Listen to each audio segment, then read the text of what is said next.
Welcome back to Muscle in the Morning. I'm Dave Palumbo, and today is Friday, December 7th, 2018. And let's find out what's going on in the world of bodybuilding and fitness. To quote the great James Hollingsworth, courage is not the absence of fear, but rather the judgment that something else is more important than fear. And based on the way he's looking right now, I think it's a pretty safe bet to say that classic physique standout Parra is probably striking fear into some of the hearts of these guys in the division. A few days ago, we saw a rare update from the second-year pro who is arguably the most improved athlete in the entire division this year. When you look at how he came from out of nowhere to place top 3 at the Arnold and top 10 at the Olympia, it really is amazing to see the kind of progress he made from year 1 to year 2.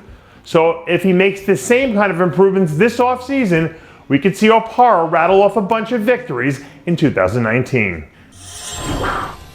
If you're a member of the Pink Dumbbell crew, now might be a good time to look away, because what you're about to see from Sando is probably going to hurt your feelings a little. A few days ago, the UK powerhouse was spotted cranking out a few reps on the incline with 4 plates and change, which seems like it's a pretty good indicator that his off-season is rolling along without a hitch.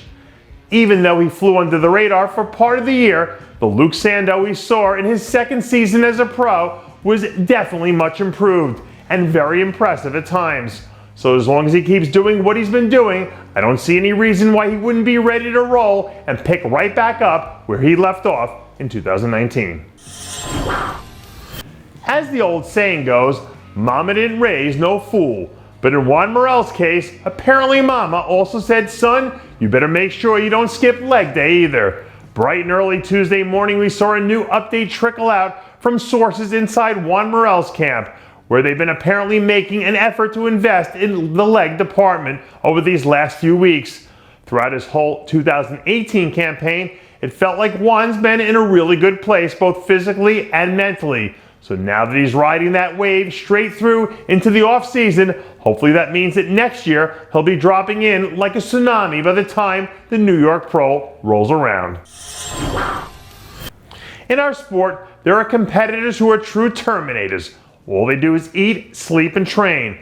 But earlier today, I honestly thought that Eduardo Correa might have been part machine the way he was cranking out reps on the shoulder press.